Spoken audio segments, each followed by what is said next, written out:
Alistair Dick, and I'm General Manager here at Gold Coast Marine Aquaculture, or Gold Coast Tiger Prawns.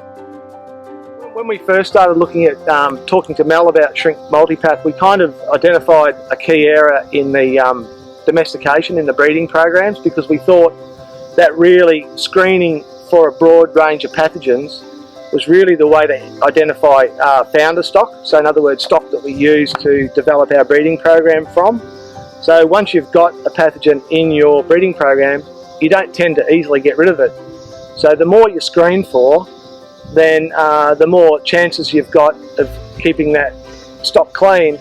And we know this from previous experience that, you know, when cost constraints are involved, you can literally only afford to test for so many things.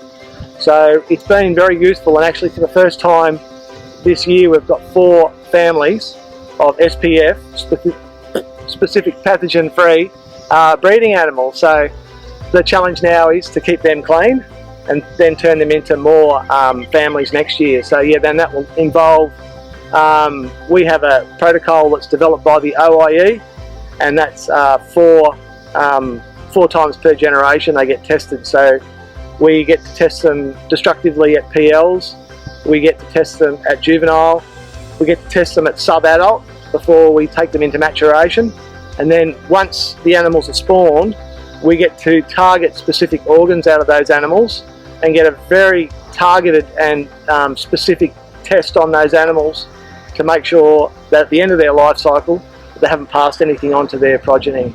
That's very powerful information for breeding programs.